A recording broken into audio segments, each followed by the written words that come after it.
Thanks so much for joining us today. My name is Gina Waldhorn. I'm the COO of the Sports Innovation Lab.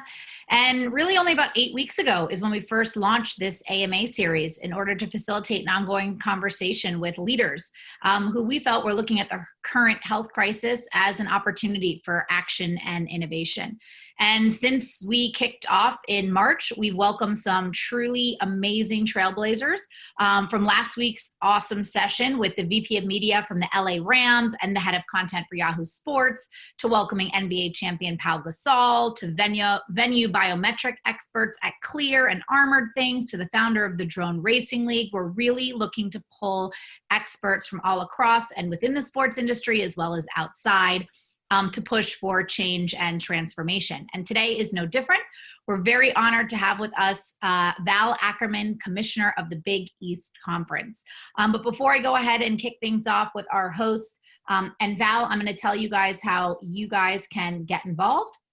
So if you're interested in asking a question, because this is an Ask Me Anything, and we want you guys participating, please feel free to ask questions in the chat window. Please remain on mute. We'll unmute you if we think we need to. And if you do have to leave early or know someone who you think would find this conversation valuable, we'll be following up with a recorded video of the session today. And if you really want to keep the conversation going with Val, with other members of the sports community, we've got a fantastic Slack community that will provide you guys a link to. So if you want to ask a question, just hover over the little chat icon.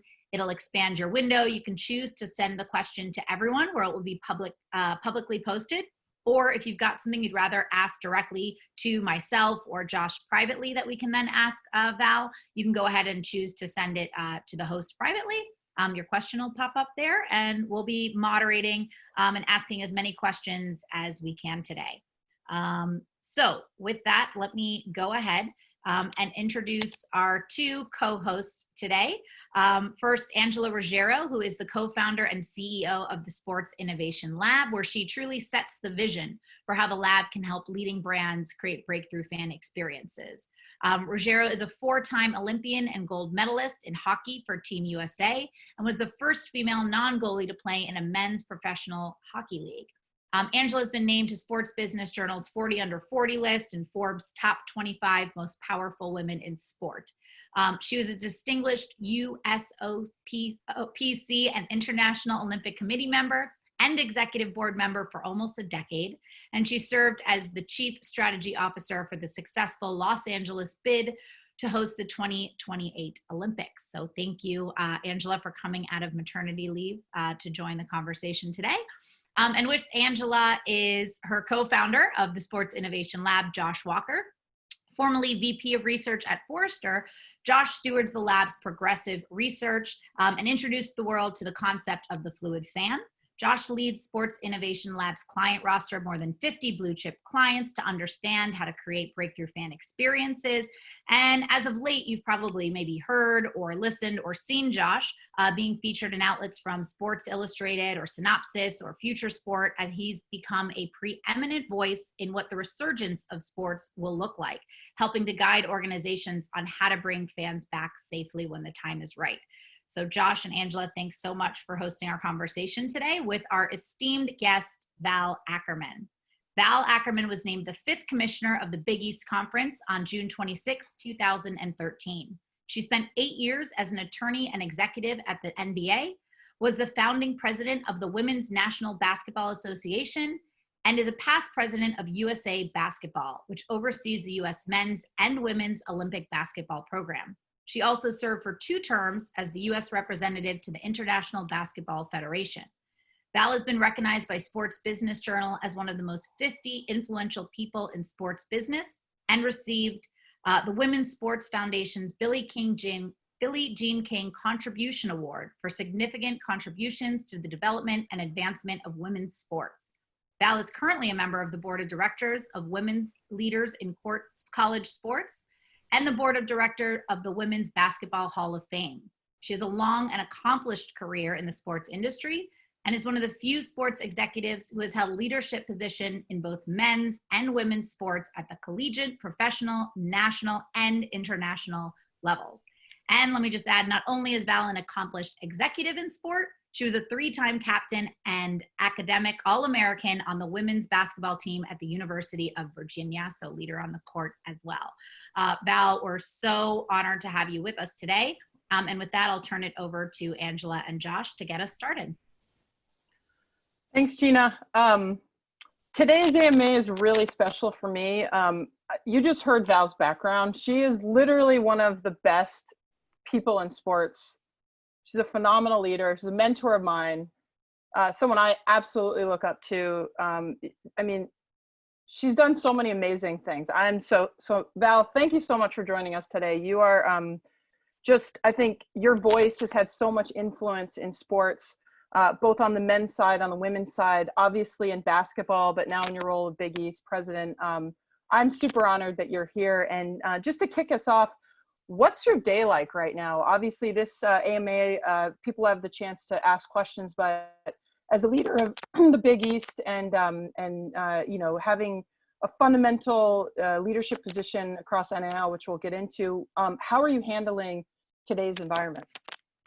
Well, Angela, first, let me say just thanks so much to you. I mean, it's an honor to be here with you. You're one of my heroes, and your resume and everything you've done in the sports world and will continue to do, I know. Well, I look up to you, so you paved the way.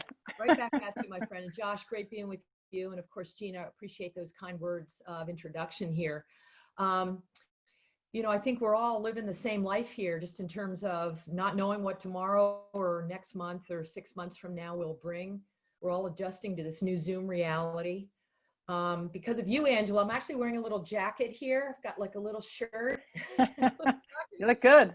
Not what I'm normally wearing these days for my, you know, my Zoom calls. It's more of a dressed down environment for sure. But I think, you know, we're all making the best of the situation, trying to stay communicative with each other. The work remains, particularly for those of us in the sports business who, one, have to pick up the pieces that came out of the cancellations of really everything in the sports world 8 weeks or so ago, and then since, and then trying to figure out our crystal balls, you know, looking ahead and trying to figure out how we can plan. You know, when can sports safely resume, whether it be on a college campus or in a pro venue, and whether an important sub-issues like whether fans would be able to come if those events are picking up again. So the planning piece is really hard, I would say, but, you know, but like you know, working from home, able to be with family, which that part, I guess, is great. But again, just trying to make the most of a very difficult situation. First question then directly, tell us the impact obviously of March Madness. I know on our pre-call, you told us a little bit, and that the sheer volume of impact of March Madness and on the NCAA in general, before we get into some specifics on NIL. Yeah, I mean, the cancellation of the NCAA men's basketball tournament, which happened on March 12th, was, I mean, there's no pick a synonym to catastrophic or cataclysmic.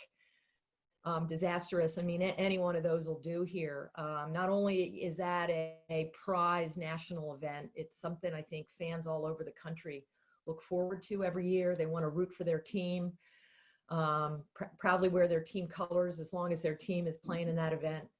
That was taken away. And then importantly for the people that work in college sports, the revenues that are derived from that event didn't come to be. That event, interestingly, represents about 90 some odd % of the NCAA, the national office's operating budget annually. It's the combination of the television plus the ticket sale revenue and sponsorships. And because it wasn't played, most of that money didn't come in. That money is in turn passed back out to conferences and schools in the April to June timeframe. And so, again, without it happening, those important revenues, which were expected and budgeted in all cases, weren't there. So when I refer to picking up the pieces a few minutes ago, that's a lot of it. Just now trying to figure out, you know, what happens with the absence of those monies, and importantly, what it means going forward, because some of that money, of course, was envisioned for next year and beyond because of the way units, NCAA basketball performance monies are paid out over future years. So that part was very, very difficult. And then for many conferences, including ours, we lost our conference tournaments as well, which in some cases represent the exciting culmination of the season, helps determine your automatic qualifier for March Madness, and in some cases represent significant revenues as well. So very tough results all the way around. And Val, specifically for your own conference, how are you working with the leaders of the schools to try to help them make it through this fiduciary situation? You know, just because they're probably looking at the money that's not coming, and they're not looking out 6-12 months. They're just trying to figure out how they're going to make it, right? I asked the same question of Bernadette McGlade, and it's a situation where you have very good relationships with every school in your conference. How are you helping them at this point just plan?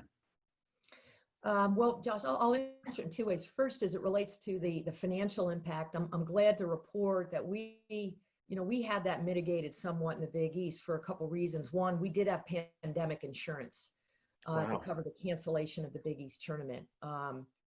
That we actually had a great policy. It was bound before the tournament. And did you know that before this event? Did you know that you were holding that? I mean, as soon as we sort of saw, what might be coming down the pike with the trajectory of the virus and some of the forecasts by the scientists, that was one of the first things we double checked.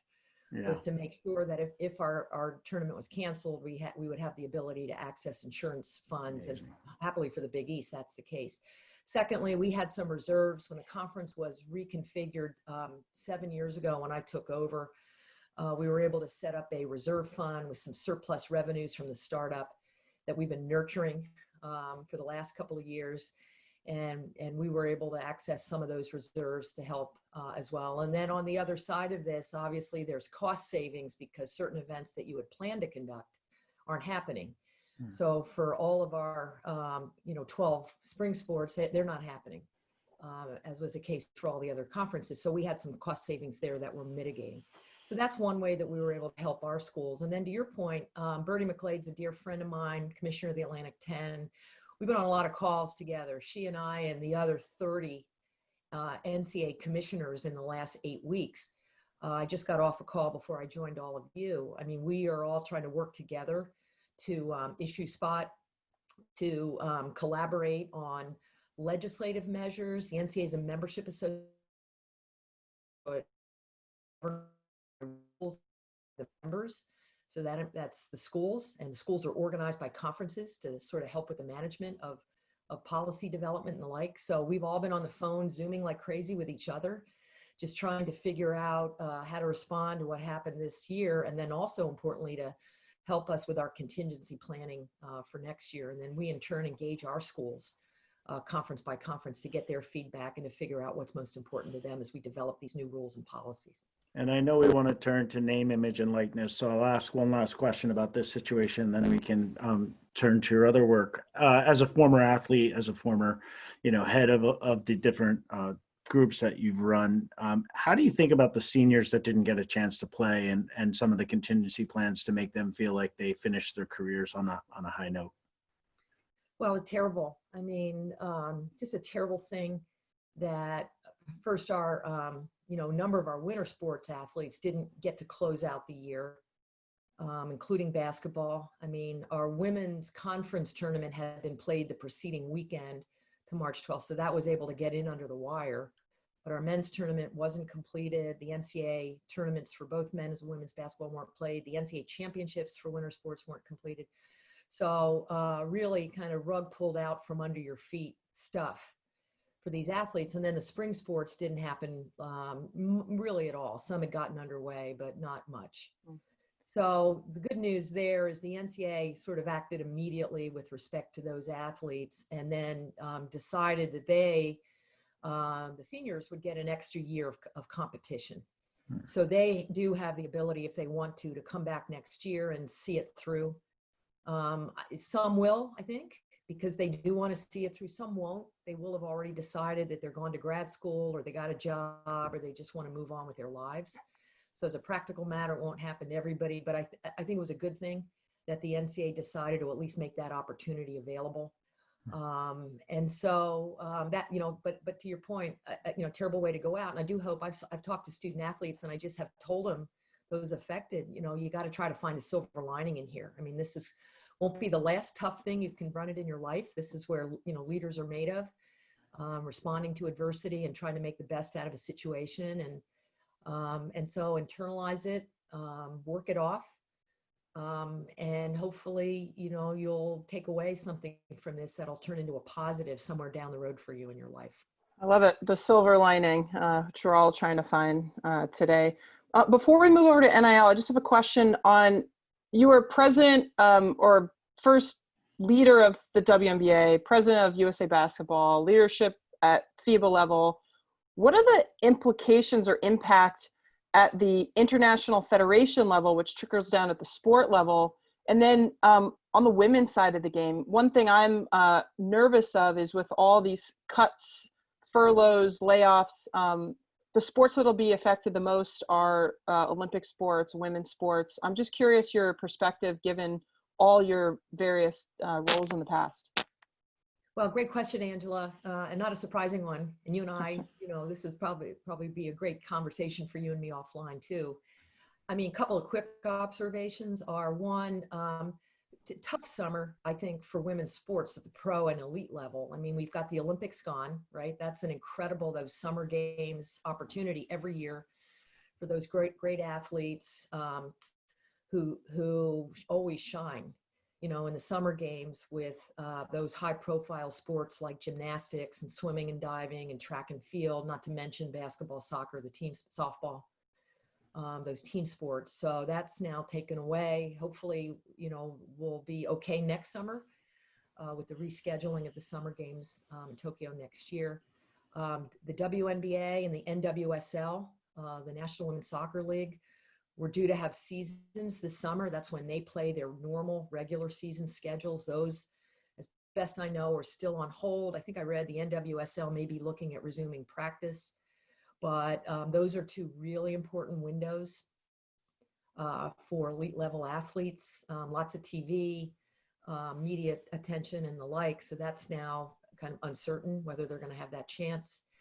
And then, of course, college sports, as I noted, a bunch of women's sports were wiped out, last month with the women's Final Four, one of the biggest events there is in the women's sports world. And then, of course, the spring events. So the good news, I think, for college sports is there is a Title IX safety net. You don't have that in the pros, as you know, but in the college space, Title IX will help make sure that whatever cuts will get made, and that's likely to happen because of the economic situation that we're in, would be equitably distributed. And so, I'm sort of not worried there. I think that's one of the many benefits of Title IX, that it would sort of prevent that, it's a safety net of sorts. When bad things happen, but I think that's it's a big discussion now worldwide, is what impact reduced advertising budgets, sort of the scrambling with television windows. It's certain to happen as big networks look to reprogram their scheduling grids, and they're going to look to the big events first. They're going to make room for the NFL or the NBA or EPL or whatever it is. And then where do women's sports sort of flow out of that? I think there's a lot of questions that are going to be out there, and hopefully women's sports advocates will make their voices known here and make sure that women athletes do get their due as we come out of the ashes. So Val, yeah. So Val, let's turn to your most recent work. At the Sports Innovation Lab, we've been focused on athletes having more and more media power as, social media platforms allow them to go direct to their fans with their training routines, with some highlights, with their workout training programs and things of that nature. Name, image, and likeness has made its way into the common vocabulary within the sports business because a lot of people have looked at the college athletes now as building their brands even before they go pro. Zion is obviously the thing everybody talks about when he was able to build his brand with a platform called Overtime. A lot of high school kids taking videos of him, and by the time he made it to Duke, he was already a celebrity. There's a lot of really innovative young athletes now that are doing that at a very young age.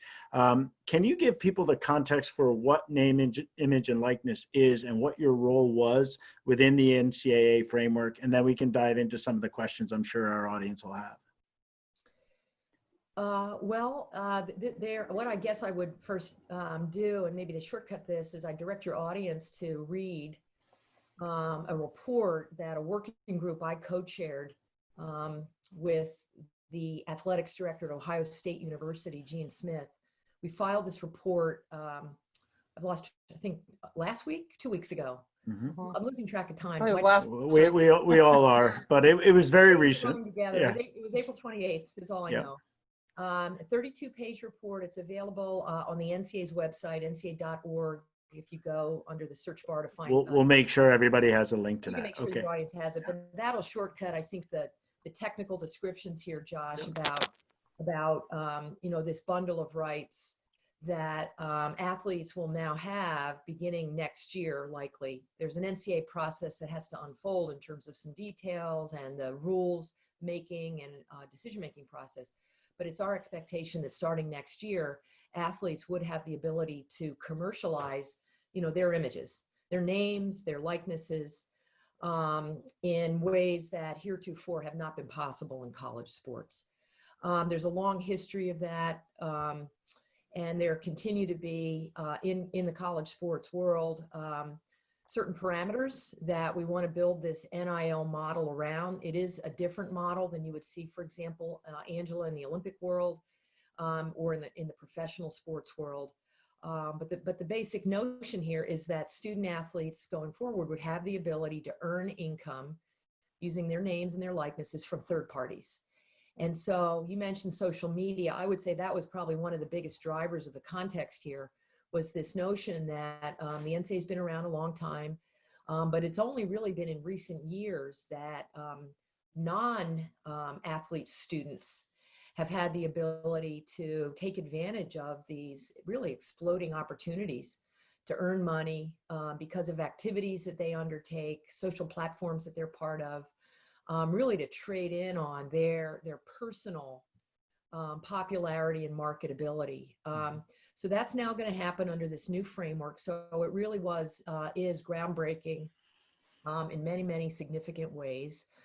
As I mentioned, one of the drivers here was trying to make sure that athletes could be treated more like, quote, regular students, meaning non-athlete students, to the greatest extent possible. One of the things that, we noted, though, in the report is athletes are different in many ways from regular students. And so our framework will have some regulation tied to it that will manage concerns that were at the forefront of our presidents and our athletics directors relating to how best to preserve, what makes the college model different. And one of the ways it is different is that our athletes are recruited. There's been concerns, many of them over the years, about undue influence in the recruiting process. We do, want to make sure that our athletes aren't being paid just to be athletes. That's sort of taken care of by the scholarship and the cost of the attendance, and then the whole host of other benefits that athletes now receive as a matter of course from most schools. So this is not intended to be a salaried employment or pay for play model. It is intended to be a model where the payments are coming from third parties. So there's still some details, I'd say, that have to get worked out in terms of how to make this workable in the college world. And I do think, frankly, there's going to be some challenges with implementation. But the good news, I think, for athletes is they're going to have some really important opportunities here. And Angela, I will note, I think for female student athletes, this could be a real boon, particularly in sports that haven't gotten the visibility as some have, like volleyball or ice hockey, or gymnastics, some that have been a bit under the radar screen for a whole host of reasons. Now these athletes would have the opportunity to trade on their visibility and their popularity in some really new and exciting ways. So I'm going to launch a poll right now for our audience to see where our audience sits on this topic. So I'm asking everyone, should college athletes be able to make money from their name, image, and likeness? And people are voting, and yes and no are the options, and yes is crushing no right now. So I'm just going to totally bias everybody's votes, but 75% of people have already voted. So I will share the results here in a second. But while I'm collecting these votes, Val, is it an oversimplification that the real economic opportunity for these athletes is local in terms of like activating, like I'm thinking like car dealerships, things that are around the university, the opportunity to be in that sphere so that there's no collision with anything that might be being done at a national or NCAA level? Well, our model doesn't distinguish at all between national and local opportunities. So either would be available to the athletes. I guess the one thing I would note there, to the extent there could be a limitation, is that there is a concern about conflicts. It probably won't surprise anybody to hear that schools tend to have a lot of sponsors themselves. In some case, they have exclusive relationships. In some case, they pay significant dollars to the athletics department so that all the athletes in the department can get the benefit of benefits and services.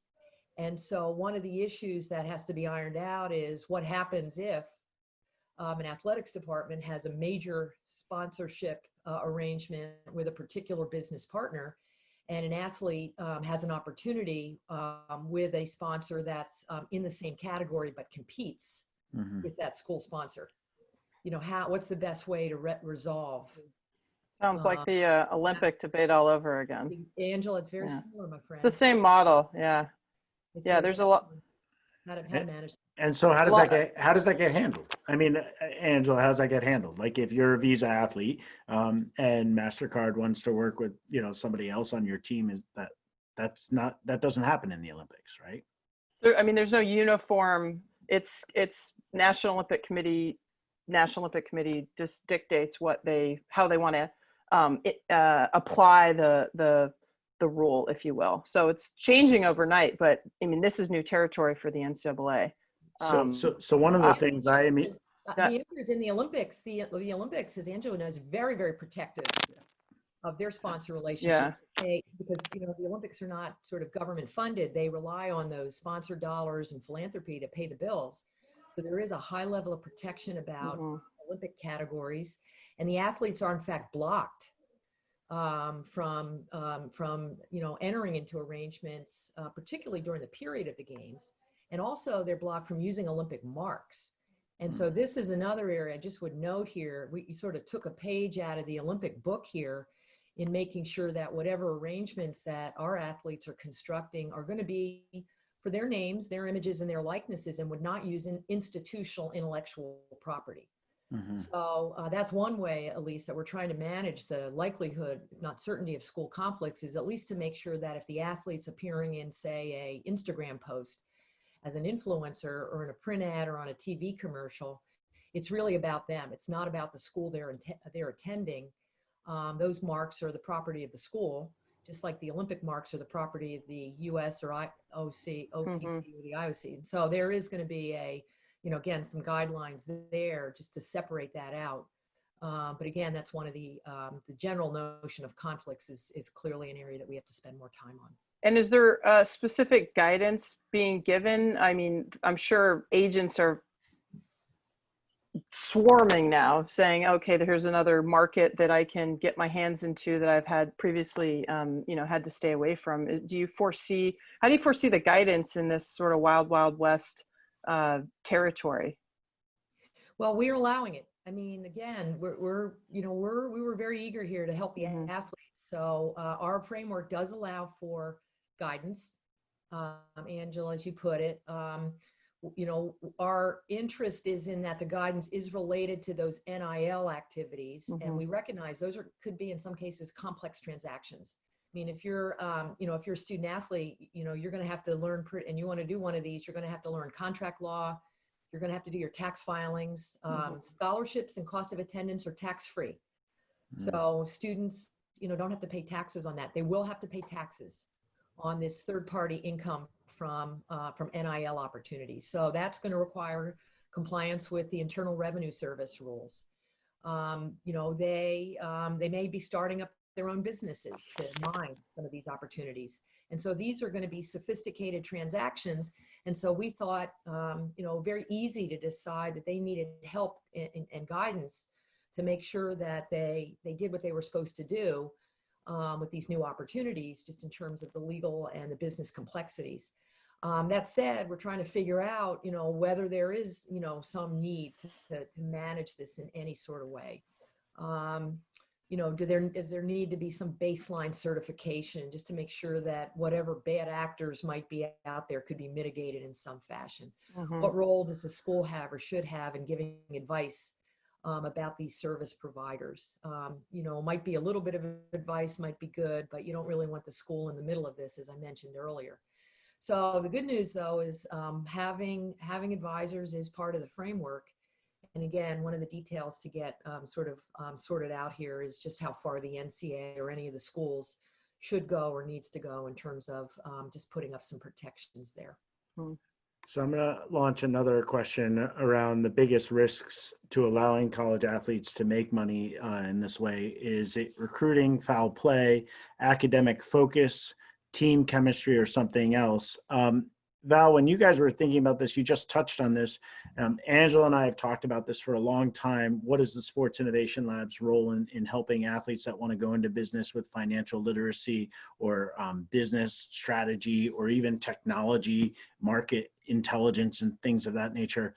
You said guidance, but is there a role that you think some third party has to come in and set up an advisory group for these athletes so that they have a place to turn for things like making sure they don't take a bad deal, making sure they file taxes and understand the implications of this, that they're not spending more in legal fees than it would be to, do a poster with the local car dealership?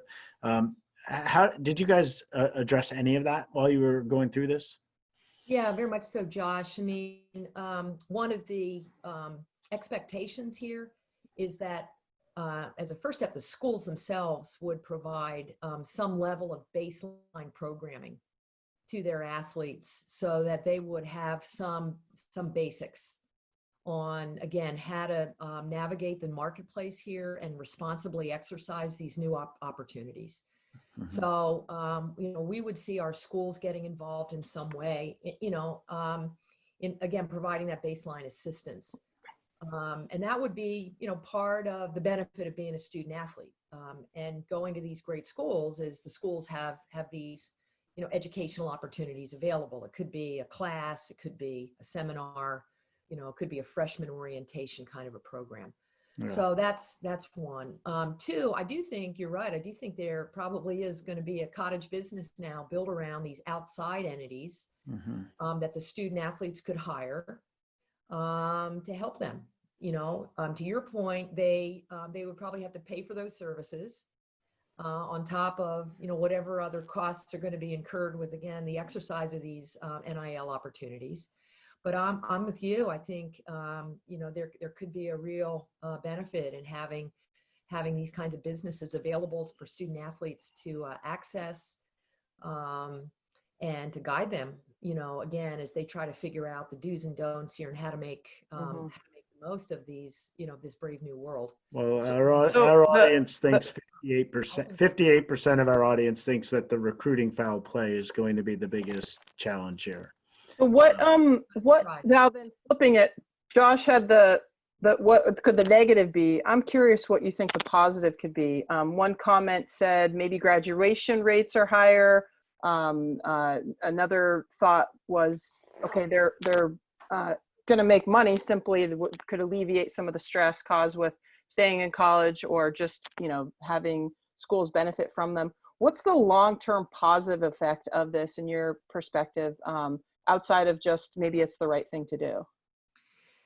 Well, I think the income certainly for certain student athletes won't hurt. I think as a practical matter, I'm not sure there's gold mines here for everybody, Josh and Angela. I mean, I think there might be a few, call it the 1% of athletes who are super high profile, who might be able to command some significant money in an open market. But I think for other athletes, it may not be so much, but it's still something. So I think that alone is probably a plus. The second positive I would see is that this can be educational. I mean, I think that whatever an athlete is doing to mine their NIL has an academic feel to it. Yeah, they're going to learn business for sure. Yeah, if you're going to start your own business or you're running an ice hockey camp and teaching young kids how to play ice hockey, and you want to start an LLC to manage that endeavor, you're going to have to learn fast, what it means to be a small business owner. And so I think that's probably one of the greatest positive benefits here, potential positive benefits, is you're learning something that you can then apply, and take forward, once your graduation, begins, or once your playing days are over. You really have that base that you've developed while you were an athlete at a particular school. So I think those are probably, two of the bigger benefits that I would see just coming out of the gate.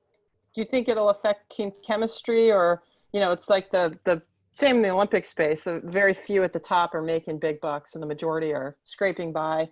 In this case, one theory we have is fluid fandom. It's a big piece of research at Sports Innovation Lab, and we predict that the new age fan likes to follow players versus teams or leagues. I don't know if it has the same impact at the collegiate level because they don't have the same visibility at the professional, but it is something we're seeing. Do you think that would exacerbate, NIL will exacerbate, highlighting one athlete, maybe that star forward, versus the team chemistry in general?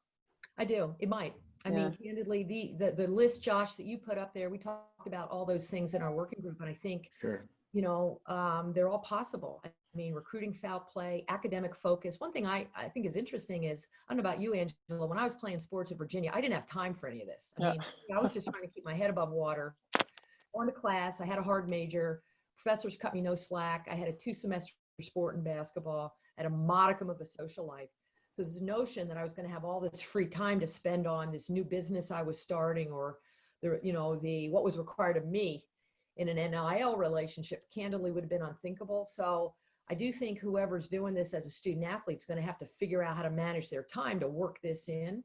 But team chemistry certainly could be a factor here. What I would say is, in spite of that, in spite of these, possible hurdles, we decided to do this anyway.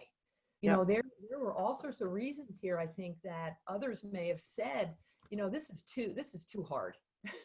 These issues are too insurmountable. And I guess the view of our working group was, this is going to be hard. This is going to be transformational in college sports. There's some things now that coaches are going to have to manage in new ways in their locker rooms and elsewhere. But we just said, this is time.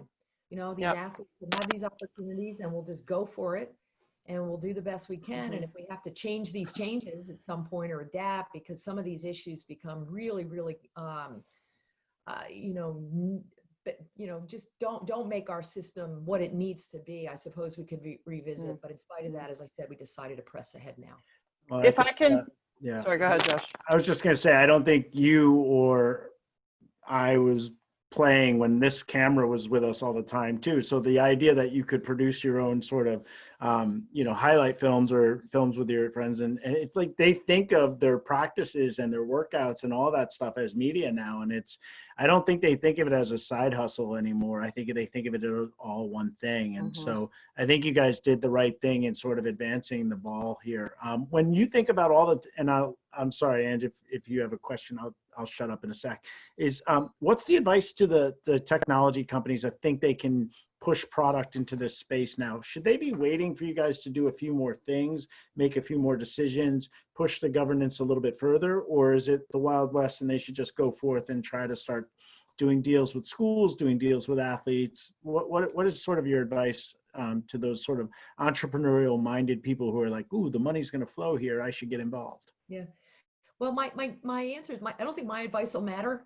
I think my guess is people are probably off and running on this. So that's the American way, our capitalistic society. But I will say there are some important steps that do have to happen. That's a great, point to remember. I mean, this is still a work in progress within the NCAA. It's not effective yet. There is still a bunch of details that have to get worked out. There has to be a formal vote on this in January by all 3 divisions. Remember, NCAA is 1,100 schools. So that's an important milestone. So January is like a major vote. Yeah, that's a vote date. So that's when the 3 divisions would then decide on their respective NIL models. And then the effective date, as I noted, is likely to be in 21-22. Frankly, that was our original plan. But with COVID hitting and the stresses our campuses are under, and this notion that some campuses may not even be fully operational this year, it just didn't make sense to overlay onto our athletic departments this sort of new set of rules. So it's a year off. I will note that there is kind of an important piece, and that's why I encourage your viewers to read the report. We are hopeful that we can get some support from Congress on this, because right now there are a number of states that have introduced their own NIL frameworks. I think 34 or 5 to be exact, and maybe counting. And one thing that was clear to us is that to have each state with a different way of doing this was really unworkable for college athletics, which is a national enterprise. So what we're hoping is that we can get back to a uniform law that would contain the regulations that we've outlined, which we think are appropriate for college sports, and that it would take, and that Congress would be the one that could sort of step in and preempt and then create this safe harbor that we think we need in order to make sure that these rules that we enact can be enforced and don't open us up to future legal risks. So that hasn't happened, obviously. That's a sort of separate set of dealings that are happening with our presidents and NCAA management and staff in Indy, with members of Congress and at the state legislature houses. So that piece is also, I would just say, critically important in making this work, and much remains to be done there. So I think for tech companies, pay attention, keep monitoring this. I think our guidelines, again, will become clear in the coming months about sort of do's and don'ts, if you will, and how our schools are to be involved and how they shouldn't be involved. And then I think, how this then shakes out in terms of the roles of other third parties will probably be clearer to see. Well, Val, it's been a really interesting discussion on NIL. I'm curious, as a leader in sports, the business of sports, we cover obviously how technology and innovation is accelerating change. This pandemic, more than anything we've ever seen, is accelerating that. Companies are nimble. The business models of sports are changing very rapidly. So there's a lot more activations on social and digital now. Venues are going to have to completely reinvent themselves in terms of safety and crowd management. My question to you is, with all this change happening, just globally, broadly speaking, what do you think the biggest opportunity is in the sports industry now for change? Like, what's the silver lining from all of this, this current situation? Well, I think, Angela, necessity is the mother of invention, as we know. Mm-hmm. So I do think the crisis here will create necessities that will force changes for better or worse. I mean, I think technology has been our friend here, just in enabling us to keep at our work and not have to sort of shut our offices down and not be able to do anything. I mean, so digital communication technologies are our savior right now. And so to the extent they can be refined, improved, there's Zoom 2, 3, 4, 5, whatever. I think that's clearly going to be good for all businesses. I think your point about what happens now in venue is really going to be wide open. Sports venues were adapting anyway, with each new football stadium or basketball arena or hockey arena that was coming online, soccer stadium, we were seeing changes. It was sort of a better version of the one before. So I think now you're going to see probably more focus there on, the things that maybe you didn't think you had to worry about, but, how are we going to handle social distancing? Are we going to be cashless? How do we minimize contact there? I think all of those, and that'll likely be technology driven in those cases. So I think there's clearly opportunities for people that work in the venue management space. And then I think just, in terms of, at least for now, replacement content, I'd say is the thing we're focused on now. I mean, nobody's live, right? So without sporting events, all the sports organizations and leagues are just trying to figure out how do we stay relevant? How do we stay visible? How do we service our fans? What stories can we still tell, even though we don't have a live game? to key off of. And And so how do you do that, Val? I mean, I think that we just had a meeting with all of our clients yesterday, and there were about 60 people on that call, leaders from all over, properties, agencies, you know, the leadership boards that we run. And there were two things that everybody was saying that they're worried about, whether they should be investing in trying to bring fans back, because it just seems so uncertain. Should they be putting new stuff in the venue? Should they be, you know, proactively doing that? Or should they just wait and see? A lot of uncertainty there. So are you pushing your team to do that, or are you pushing them more toward what you just said, which is the replacement content, which is like, guys, let's not try to figure out all this new technology, thermal cameras and all this stuff. Let's really focus on still reaching our fans with media, and we'll let the government and everything else work over here. Or do you feel like as a leader, you have to do both simultaneously? Well, in the college space, it's really not the first job. It's not really the conferences or the NCAA that would be managing sort of what's going on in a venue. That's really on our campuses. And so you don't feel like you need to give guidance? You don't need to weigh no, in on that? Okay. I think this sort of is a bigger, it speaks to sort of our role in helping gather information and fast and so on. But I really think it's going to be the people at the campus level in the college world that are going to have to figure out, okay, what does this mean now for my training room, for my practice facility, Mm-hmm. the place where we're conducting our games, our indoor sports different than outdoor sports and so on. So that's, you know, clearly going to be a piece of the new normal, and certainly a piece of the new normal until we have a vaccine. I mean, the way I've been thinking about all of this is, you know, once there's a vaccine, I'm just sort of thinking, okay, this is now going to be like what we're used to. I mean, you can get inoculated, maybe you get it, but it's going to be a lot like, hopefully, it won't be too much of a variation off the flu. But until we get to that point, that's where all this uncertainty is. Mm-hmm. You know, what are we going to do before then? You know, how can we have a game even? You know, do we bring in a fan? If we bring in the fans, then what's that look like? And so those are, to your point, Josh, really, those are the big question marks now, is that pre-vaccine new normal. And then maybe there is a post-vaccine new normal. And maybe that post-vaccine new normal is the good things that this all inspired in Mm-hmm. us, things that we should have changed anyway. Mm-hmm. And things we hadn't thought about and now come forward as a good idea, even in a post-vaccine world. So, you know, that's kind of for down the road. But I do think now this notion of what stories can we keep telling? I think fans are hungry for sports.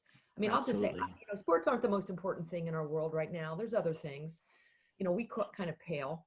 But at the same time, I think the absence of sports has affirmed their importance, you know, particularly in our society, which is so sports obsessed. So I do think what we can do to sort of stay in touch and sort of keep those connections alive is vitally important. All right, on a personal level, then, what do you miss the most? What do you usually tune into or attend that, you know, pretend this lasts a year? What's the one thing that, you know, you're really bummed out about? Oh, just in terms of just missing. Well, first of all, missing people. I mean, just like, I'm seeing you.